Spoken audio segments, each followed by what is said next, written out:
اب تیسرے نمبر پر باب آیا جی باب الصبر، صبر کا باب۔ چونکہ انسان جتنی بھی عبادات ہے نا جی، نماز، روزہ، حج، زکوٰۃ، یا کچھ چیزیں رکنے کی ہیں، کچھ چیزیں کرنے کی ہیں، ان میں سب سے جو مشکل ترین چیز ہے نا جی وہ صبر ہے۔ سب سے مشکل جو عبادت ہے، سب سے مشکل وہ صبر ہے۔ یہ اس کے لیے نا اللہ تعالیٰ آگے ہم آیت بھی پڑھیں گے، اس کے لیے اللہ تعالیٰ نے بھی فرمایا کہ اس کے لیے بڑا حوصلہ چاہیے، اس کے لیے یہ بڑی ہی ہمت والا کام ہے کہ صبر والا، یعنی کہ صبر جو کہ ہے نا ساری عبادات میں سب سے مشکل ترین کام ہے صبر کرنا۔ تو اسی وجہ سے مصنف رحمہ اللہ امام نووی رحمہ اللہ یہ تیسرے نمبر پر صبر کے باب کو لے کر آئے ہیں کہ توبہ بھی ہوگی، توبہ کے بارے میں بھی ہمیں احادیث اور قرآن کی آیات کا پتہ چل گیا۔ اب جو عبادات میں سے سب سے اہم عبادت ہے اور سب سے مشکل عبادت ہے باب الصبر، اس کا باب شروع ہونے لگا۔ تو یہ تعلق ہے پچھلے اسباق کے ساتھ۔ یہاں پر جی کچھ چیزیں جو ہے نا وہ اچھی طرح آپ سمجھ لیں ابتدا میں ہی کہ صبر جو ہے نا صبر کی تین قسمیں۔ پہلی قسم ہے صبر علی البلاء، مصیبتوں پریشانیوں کے اوپر صبر کرنا، کہ کوئی مصیبت آ گئی، پریشانی آ گئی، کوئی آزمائش آ گئی تو اس کے اوپر واویلا نہ کرنا اور ایسے کوئی جملہ، ایسا کوئی کام نہ کرنا جس کی وجہ سے اللہ تعالیٰ ناراض ہوتے ہوں، شریعت کا کوئی حکم ٹوٹتا ہو، ایسا بندہ کام نہ کرے۔ اس کو کہا جاتا ہے الصبر علی البلاء، الصبر علی البلاء،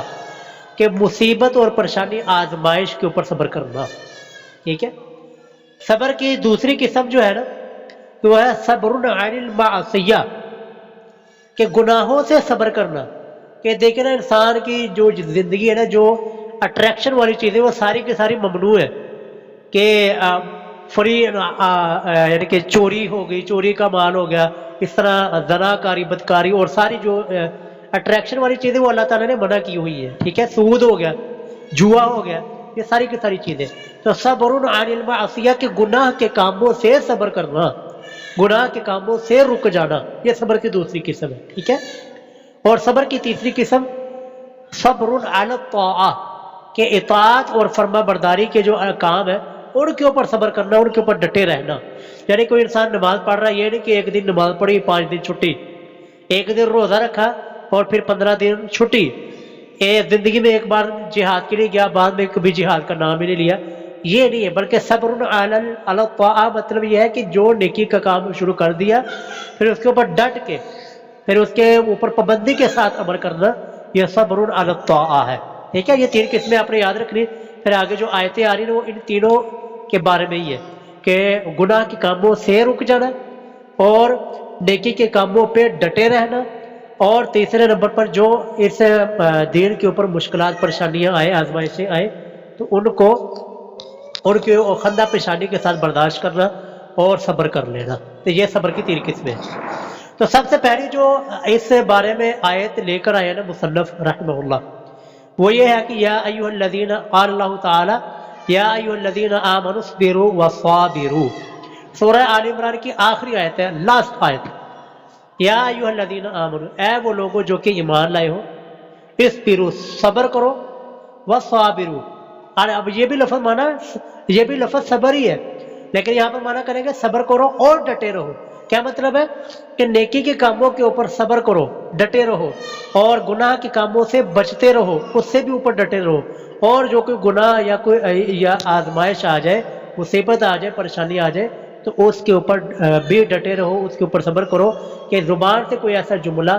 کوئی ایسی بات، کوئی ایسا قول نہیں نکالنا جو کہ اللہ تعالیٰ کی ناراضگی کا باعث بنے، ٹھیک ہے۔ آمنوا اصبروا، اے ایمان والو صبر کرو، وصابروا، اور دشمن کے مقابلے میں ڈٹے رہو۔ یہ دوسری آیت جی، وَلَنَبْلُوَنَّكُمْ، یہ آیت بہت ہی مشہور ہے، بہت مرتبہ آپ نے سنی بھی ہے، تو یہ صبر کے بارے میں یہ وَلَنَبْلُوَنَّكُمْ، جس میں اللہ تعالیٰ نے انسانیت کو جھنجھوڑا ہے۔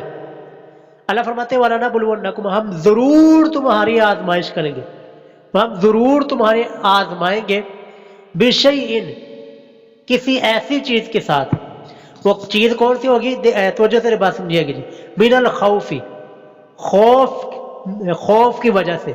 والجوع، بھوک کی وجہ سے، وَنَقْصٍ مِّنَ الْأَمْوَالِ مالوں کی کمی کی وجہ سے، وَالْأَنفُسِ اور تمہاری اپنی ذات کی وجہ سے تمہاری آزمائش ہوگی، وَالثَّمَرَاتِ اور پھلوں کی کمی کی وجہ سے تمہاری آزمائش ہوگی، وَبَشِّرِ الصَّابِرِينَ اور جو صبر کر جائے، صبر سے کام لے، اس صبر کرنے والے کے لیے پھر خوشخبری ہے۔ اچھا جی، دنیا کے اندر نا جی اس وقت جتنے بھی انسان ہیں، میں آپ یا آپ کے عزیز رشتہ دار، دنیا کے اندر ہر انسان وہ ان 5 آزمائشوں میں سے نہ کسی ایک نہ ایک آزمائش کے اندر ضرور ہے۔ آپ اپنے آپ کو بھی غور کے لیے کر لیں، اپنے دوستوں احباب کو بھی غور کر لیں، میں اپنے آپ پہ غور کرتا ہوں کہ ہم ان 5 جو اللہ تعالیٰ نے بتایا نا کہ ہم تمہاری ان 5 چیزوں کے ساتھ تمہاری آزمائش ضرور کریں گے، تو ہر انسان کی آزمائش جو ہے وہ ان 5 چیزوں کے اندر ہو رہی ہے، کسی کی کسی طرح ہے، کسی کی خوف کے ساتھ ہے۔ جیسا کہ میں مثالیں بھی عرض کر دوں، ہمارے فلسطینی بھائی ہیں، اب ان کی آزمائش خوف کے ساتھ ہو رہی ہے کہ وہ اپنے سامنے اپنے عزیز و اقارب کو مرتا ہوا دیکھ رہے ہیں، اور خوف والا سسٹم ہے، اپنی جان کا ڈر ہے، اپنے مال ان کے تباہ ہو چکے ہیں، تو یہ خوف کے ذریعے ان ہمارے فلسطینی بھائیوں کی آزمائش ہو رہی ہے۔ والجوع بھوک کے ذریعے، یہ تو آپ کو پاکستان کے اندر، ہمارے اس خطے، ہمارے اس علاقے کے اندر بے شمار آپ کو لوگ ملیں گے جن کی آزمائش اس بھوک کے ساتھ ہو رہی ہوگی، اور بہت ہی مشکل آزمائش ہے۔ اللہ تعالیٰ صبر عطا فرمائے۔ بھوک کی جو آزمائش ہے نا جی، یہ بہت مشکل ہوتی ہے۔ تو بھوک کے ذریعے اللہ تعالیٰ آزمائش کرتے کہ میرا بندہ وہ کدھر جاتا ہے، میرا فرمانبردار رہتا ہے یا کہ نہیں رہتا ہے، یا میرے حکموں کو توڑتا ہے یا حرام کی طرف جاتا ہے، کیا کرتا ہے۔ وَنَقْصٍ مِّنَ الْأَمْوَالِ مالوں کی کمی کی وجہ سے، کہ انسان نے مال کسی جگہ پہ انویسٹمنٹ کی لیکن وہاں پر خسارہ ہو گیا، کھیتی لگائی، کھیتی لگانے کے بعد دیکھا جی وہ کھیتی ساری کی ساری تباہ ہو گئی، سیلاب آ گیا، کوئی مکان بنایا، زلزلہ آ کے سارا کا سارا مکان ہی انسان کا کم ہو گیا، مال رکھا تھا وہ مال چوری ہو گیا، ٹھیک ہے۔ تو یہ ہے وَنَقْصٍ مِّنَ الْأَمْوَالِ مال کی کمی کی وجہ سے اللہ فرماتے ہیں ہم تمہاری آزمائش کریں گے، وَالْأَنفُسِ اپنے نفسوں کے ساتھ اللہ تعالیٰ فرماتے ہیں تمہاری آزمائش کریں گے۔ یہ بھی ہمارے دیکھیں نا جی، کسی انسان چنگا بھلا ہے، اچانک سے بیماری آ جاتی ہے، چنگا بھلا انسان خوش و خرم ہوتا ہے، وہ اچانک سے کوئی نہ کوئی بری خبر آتی ہے تو انسان جو ہے وہ خوشی سے انسان غمی کی طرف چلا جاتا ہے۔ تو والانفس تمہارے اپنے نفسوں کے ساتھ بھی اللہ تعالیٰ نے فرمایا کہ ہم تمہاری آزمائش کریں گے کہ تمہارا رویہ کیا رہتا ہے، کیا تم صبر والے ہوتے ہو یا کہ بے صبر بنتے ہو۔ والثمرات اور پھلوں کی کمی کی وجہ سے بھی تمہاری آزمائش ہوگی۔ پھلوں کی کمی کی وجہ کیا ہے کہ انسان نے محنت کی ہوگی، محنت کرنے کے بعد اس کا وہ محنت کا پھل ہی اس کو نہیں ملے گا۔ یعنی مثال کے طور پر جیسے کہ میں نے پہلے عرض کیا نا کہ کسی انسان نے کوئی کھیتی لگائی، پانی لگایا، ہل کیا، اس میں بیج ڈالا، لیکن وہ کھیتی جب تیار ہوگی تو کوئی سیلاب آ گیا، کھیتی ساری کی ساری تباہ ہوگی۔ تو یا پھلوں کی کمی کی وجہ سے بھی اللہ تعالیٰ نے فرمایا ہم تمہاری آزمائش کریں گے کہ اس معاملے میں اس موقع کے اوپر آ کر تمہارا کیا رویہ ہوتا ہے۔ لیکن جس نے ان 5 کی 5 میں سے، اب آپ نے اپنے بارے میں دیکھنا ہے کہ آپ کی آزمائش وہ کس کیٹیگری میں ہو رہی ہے، میری آزمائش وہ کس کیٹیگری میں ہو رہی ہے۔ کیا اللہ مجھے خوف کے ذریعے آزما رہا ہے، کیا اللہ تعالیٰ مجھے بھوک کے ذریعے میری آزمائش کر رہا ہے، کیا اللہ تعالیٰ میرے مالوں کی کمی کی وجہ سے میری آزمائش ہو رہی ہے، یا میری نفس کی وجہ سے میری کوئی بیماری، کوئی پریشانی، کوئی غم، کوئی دکھ، اس کی وجہ سے میری آزمائش ہو رہی ہے، یا پھر میری یہ وثمرات پھلوں کی کمی، یعنی کہ جو انسان نے محنت کی ہوتی ہے، محنت کا پھل وہ ختم ہونے کے ساتھ ہماری آزمائش ہوتی ہے۔ اگر صبر کر لیا، اگر ہم صبر کے ساتھ قائم رہے تو اللہ تعالیٰ کی طرف سے خوشخبری ہے جی آپ کے لیے، وبشر الصابرین، اس صبر کرنے والوں کے لیے خوشخبری ہے۔ ٹھیک ہو گیا جی۔ یہ دنیا کا کوئی انسان بھی نا ان 5 امتحانات سے خالی نہیں ہے، وہ بڑے سے بڑا جاگیردار، مالدار، عہدے دار، یعنی کہ پوری کی پوری دنیا کے خزانے بھی اگر اس کے پاس ہے نا، تو ان 5 میں سے کسی نہ کسی چیز کے ذریعے اللہ تعالیٰ اس کی آزمائش ضرور کر رہا ہے، اور ضرور اس کی آزمائش ہو رہی ہے۔ تو اللہ تعالیٰ ہمیں صبر کی توفیق عطا فرمائے جی، یہ بس صبر کے ہی معاملے ہیں جی۔ اگلی آیت جی، وقال تعالیٰ، اور اللہ تعالیٰ نے فرمایا انما یوفی الصابرون، کہ بے شک یوفی الصابرون، صبر کرنے والوں کو پورا پورا دیا جائے گا، اجرہم، ان کا اجر، بغیر حساب، بغیر کسی حساب کے۔ یعنی جو بندہ 5 ان آزمائشوں والی چیزوں میں سے پاس ہو گیا، صبر کر لیا، تو پھر اللہ تعالیٰ فرماتے ہیں اس کا صبر کا اجر ہم بغیر حساب کے اس کو عطا فرمائیں گے، اور پورا پورا عطا فرمائیں گے جتنا کو اس نے صبر کیا ہوگا جی۔ اگلی آیت، وقال تعالیٰ، اور اللہ تعالیٰ نے فرمایا والا من صبر و غفر.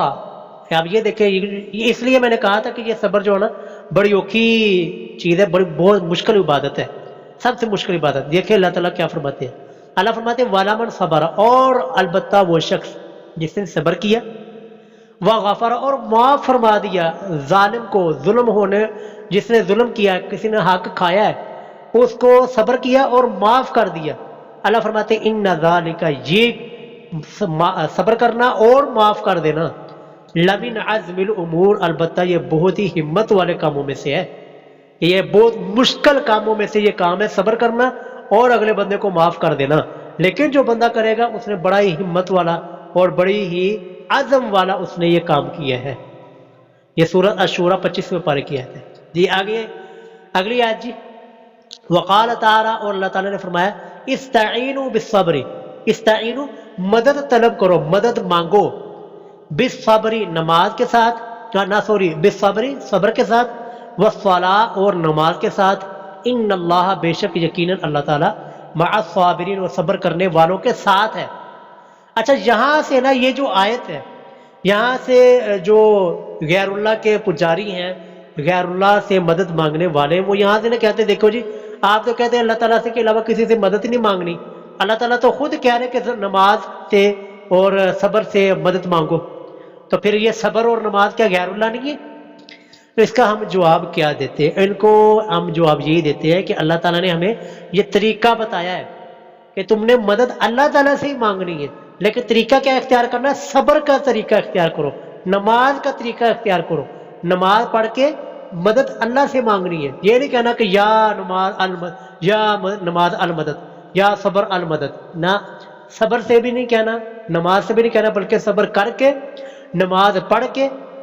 پھر اللہ تعالیٰ سے مدد مانگنی ہے. پھر اللہ تعالیٰ سے اپنی جو بھی سوال ہو، جو اللہ تعالیٰ کے سامنے انسان نے اپنی عاجزی اور انکساری کا اظہار کرنا ہے، وہ صبر اور نماز پڑھ کے پھر اللہ تعالیٰ سے مدد مانگے. تو اس سے غیر اللہ کی مدد ثابت نہیں ہوتی. جی یہ سورہ البقرہ دوسرے پارے کی آیت ہے. جی آخری آیت اس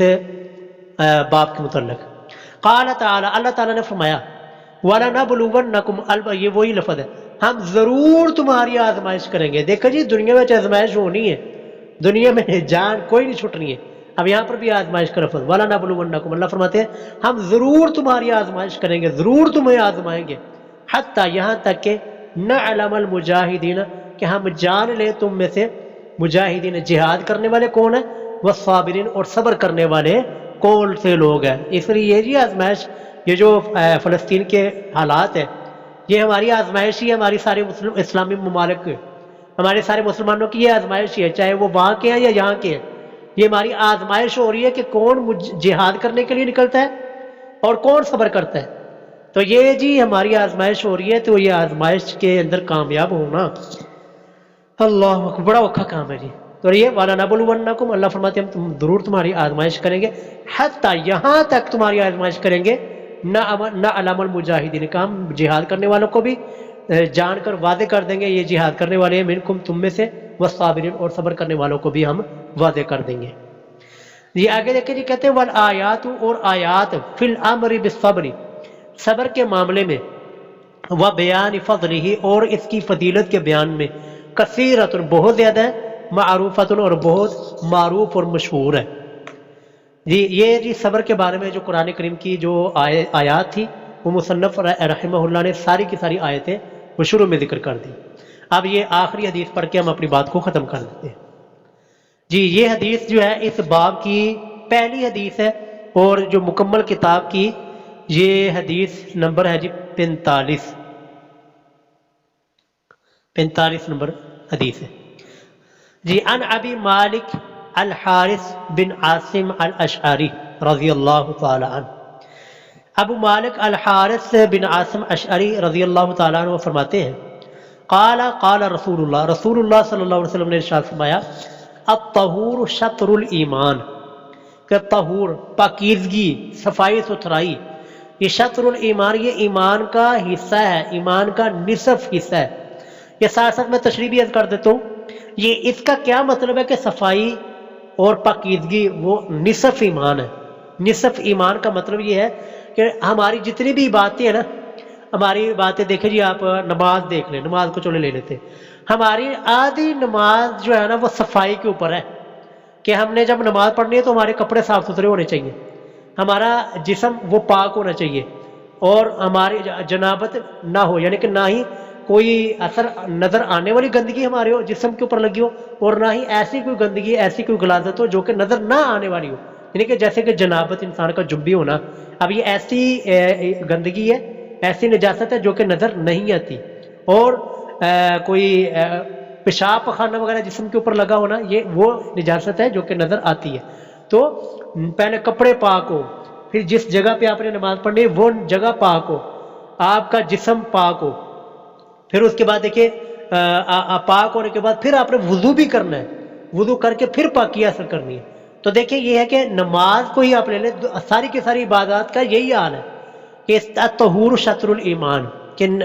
طہور پاکیزگی یہ نصف ایمان ہے، کہ یہ ہمارا دین، ہمارا جو مذہب ہے یہ ہمیں یہی سکھاتا ہے کہ ہر وقت پاک صاف اپنے کپڑوں کو، اپنے جسم کو، اپنے ماحول کو، جہاں پر انسان رہتا ہے، اپنے گھر کو، اپنے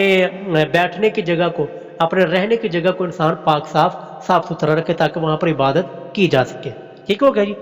آگے جی، والحمدللہ، اور الحمدللہ کہنا، تملا المیزان، یہ میزان کو بھر دیتا ہے، وسبحان اللہ، اور سبحان اللہ کہنا، والحمدللہ اور الحمدللہ کہنا، تملآنی، یہ دونوں کلمے میزان کو بھر دیتے ہیں۔ کون سا میزان جی؟ آگے بڑھ کے وضاحت آ بھی رہی ہے۔ او تملؤ، یا پھر یا تو رسول اللہ نے یہ لفظ بولا تملآنی، یہ دونوں لفظ میزان کو بھر دیتے ہیں، او یا پھر رسول اللہ نے یہ لفظ بولا تملؤ، یہ بھر دیتے ہیں ما بین السماوات والارض، جو کچھ زمین اور آسمانوں کے درمیان جتنا خلا ہے۔ دیکھیں جی، یہ جملے سننے کے اندر تھوڑے سے الحمدللہ کیا ہوا جی، سبحان اللہ کیا ہوا، لیکن ان جملوں کی، ان کلمات کی فضیلت اتنی ہے کہ رسول اللہ صلی اللہ علیہ وسلم نے فرمایا کہ یہ جو دو کلمے نا، سبحان اللہ اور الحمدللہ، یہ میزان کو بھر دیتے ہیں، اور جتنا زمین و آسمان کے درمیان جتنی خلا ہے نا، جتنا خلا، اس سارے کے سارے خلا کو نیکیوں کے ساتھ یہ بھر دیتے ہیں، اور یہ میزان جو ہے یہ قیامت کے دن قائم ہوگا۔ اب اس میزان کی کیا کیفیت ہے، کس طرح کا ہوگا، یہ ہمیں علم نہیں ہے، ہمارا ایمان ہے کہ قیامت والے دن ہماری نیکیوں تولی جائیں گی اور اس کا میزان کیا جائے گا، وزن کیا جائے گا، لیکن کس طرح کیا جائے گا اس بارے میں کوئی بھی ہمارے پاس علم نہیں ہے، نہ اس بارے میں سوچنے کی اور ذہنی ورزش کرنے کی ہمیں ضرورت ہے۔ ٹھیک ہے، تو یہ ہمارا ایمان ہے۔ تو رسول اللہ نے فرمایا کہ الحمدللہ اور سبحان اللہ، یہ دو کلمے میزان کو بھر دیتے ہیں، جیسا کہ وہ اللہ تعالیٰ کی شان کے لائق ہے، اور زمین و آسمان کے درمیان جتنا بھی خلا ہے اس کو نیکیوں سے بھر دیتے ہیں۔ والصلاۃ نور، اور نماز یہ نور ہے، نماز یہ نور ہے۔ آپ نے دیکھا ہوگا جی، جس انسان نے فجر کی نماز پڑھ لی، اس کے سارے دن کے کام نا وہ بڑے اچھے طریقے کے ساتھ گزرتے ہیں، اس کی زندگی بڑی سکون والی ہوتی ہے، اس کی زندگی کے اندر برکتیں بڑی ہوتی ہیں نمازی بندے کے اندر، اور جو بندہ بے نمازی ہوتا ہے اس کے رزق سے بھی برکت اٹھی ہوئی ہوتی ہے، اس کی زندگی کے اندر بھی برکت نہیں ہوتی، اس کے وقت کے اندر بھی برکت نہیں ہوتی۔ یہ مطلب ہے والصلاۃ نور، کہ نماز نور ہے، یعنی برکت کی چیز ہے، جس نے اس کو قائم کیا اللہ تعالیٰ نے اس کو قائم کیا، جس نے نماز کو چھوڑ دیا پھر اللہ تعالیٰ نے اس کو چھوڑ دیا، پھر نہ اس کے روزی میں برکت رہتی ہے، نہ اس کے وقت میں برکت، نہ اس کی جان میں برکت، نہ اس کے مال میں برکت، نہ اس کی صحت میں برکت، کسی بھی چیز میں برکت نہیں رہتی۔ ٹھیک ہے جی، آگے والصدقۃ برہان، اور صدقہ یہ دلیل ہے، کس چیز کی دلیل ہے؟ نیک ہونے کی اور بخل سے پاک ہونے کی، کنجوسی سے پاک ہونے کی دلیل ہوتی ہے کہ جو بندہ اللہ کے راستے میں صدقہ کرتا ہے، لوگوں کو دیتا ہے، لوگوں کی ضرورتوں کو پورا کرتا ہے اللہ کے دین میں، اور اللہ کی جو مساجد ہے، اللہ کے گھر ہیں، ان کے ساتھ تعاون کرتا ہے، تو اس کی یہ دلیل ہے کہ وہ بندہ وہ کنجوس نہیں ہے، بخیل نہیں ہے، وہ بندہ سخی ہے اور دین کے ساتھ مخلص ہے۔ یہ ہے والصدقۃ برہان، کہ صدقہ برہان، صدقہ دلیل ہے، یہ اس کا معنی ہے۔ اچھا جی، والصبر ضیاء، اور صبر یہ روشنی ہے، صبر یہ روشنی ہے، یعنی کہ روشنی، اندھیرا ہونا اندھیرا، تو اس میں سب سے جو بیسٹ چیز انسان کو، سب سے پہلی جو ضرورت ہوتی ہے انسان کو، وہ روشنی ہوتی ہے، سب سے انسان کی بنیادی ضرورت۔ تو یہاں پر بھی ہے کہ انسان جو ہے نا، یہ ہم اس دنیا کے اندر جو زندگی گزار رہے ہیں نا، یہ ظلمات کی زندگی ہے۔ تو یہاں پر فرمایا گیا صبر ضیاء، صبر روشنی ہے، یعنی کہ یہ صبر جو ہے اس کے ذریعے ہم بہت سی چیزوں کو اپنی آنکھوں کے ساتھ دیکھ سکتے ہیں اور بہت سی چیزوں یہ ہمارے لیے بہتر ہو سکتی ہیں، لیکن شرط یہ ہے کہ صبر کے ساتھ کام لینا ہے۔ اچھا جی آگے جی والقرآن حجت لک او علیک، قرآن حجت لک یا تو تیرے لیے حجت ہوگا او علیک یا تیرے خلاف حجت ہوگا۔ یہ جملہ جی بڑا اوکھا ہے جی۔ اللہ تعالیٰ نے فرمایا جی رسول اللہ صلی اللہ علیہ وسلم فرما رہے ہیں کہ قرآن اگر کسی انسان نے اس کا حق ادا کیا ہوا، اس کو پڑھا ہوا، اس کو سمجھا ہوا، اس کے مطابق عمل کیا ہوا، تو یہ قرآن سفارشی بن کے نہ اس کو بخشوا لے گا۔ لیکن اگر قرآن کو کبھی کھول کے نہیں دیکھا، کبھی قرآن کے قریب ہی نہ گیا اور مولویوں نے روک دیا قرآن نہ پڑھنا گمراہ ہو جاؤ گے، تو یہی قرآن جو ہے یہ انسان کے خلاف کھڑا ہو جائے گا۔ اور اس کا قرآن پاک میں بھی ذکر ہے، 19واں پارہ پہلا صفحہ ہے۔ رسول اللہ فرمائے میں گئے وقال الرسول یا ربی ان قوم اتخذوا هذا القرآن مہجورا، اے میرے رب یہ میری قوم ہے جس نے قرآن کریم کو چھوڑ دیا تھا، قرآن کو پیٹھ پیچھے ڈال دیا تھا، تو اس لیے قرآن ہمارے لیے سفارشی بھی ہے اور ہمارے خلاف بھی کھڑا ہونے والا ہے۔ اب انسان کی اپنی مرضی ہے سفارشی بنائے یا اپنے خلاف کھڑا کرنے والا بنائے۔ اللہ تعالیٰ جو ہے وہ ہمیں قرآن کو ہمیں سفارشی بنانے کی توفیق عطا فرمائے، اور اس طرح قرآن کریم کا جو حق ہے وہ ہمیں حق ادا کرنے کی توفیق عطا فرمائے۔ جی آخری بات جی رسول اللہ نے فرمایا آخری حدیث کے الفاظ کل الناس، تمام کی تمام انسانیت، سارے کے سارے انسان یغدو وہ صبح کو نکلتے ہیں، فبائع نفسہ تو اپنے نفس کا سودا کرتے ہیں، اپنے نفس کو بیچتے ہیں خریدتے ہیں، فمعتقوها تو کچھ لوگ ہیں جو اپنے اس نفس کو آزاد کروا لیتے ہیں، او موبقوها یا پھر اپنے اس نفس کو ہلاک کر دیتے ہیں۔ مطلب کیا ہے کہ صبح سب کی ہوتی ہے، لیکن کچھ انسان پھر نماز کے لیے نکلتے ہیں، نماز جس نے پڑھ لی تو مطلب یہ ہے اپنا جو اچھا کاموں کے اندر اپنا سارا کا سارا دن لگا دیا، تو مطلب کہ اس نے اپنے نفس کو جہنم کی آگ سے آزاد کروا لیا۔ اور صبح جس نے کی اور اس نے اپنا سارے زندگی دن وہ اللہ کے نافرمانی کے اندر گزارا، اس نے اپنے نفس کو ہلاکت میں ڈال لیا، جہنم کے قریب کر لیا۔ تو یہ ہے جی کہ یغدو لوگ سارے کے سارے نکلتے ہیں صبح کو اور اپنے نفس کا سودا کرتے ہیں، کچھ لوگ اس نفس کو آزاد کروا لیتے ہیں یعنی کہ جہنم سے، او موبقوها اور کچھ لوگ اس نفس کو ہلاکت کے گڑھے میں ڈال دیتے ہیں۔ اللہ تعالی ہمیں اپنے نفس کی حفاظت کرنے والوں میں سے بنائے اور نماز کی اور قرآن کی حفاظت کرنے والوں میں سے ہمارا شمار فرمائے۔ وآخر دعوانا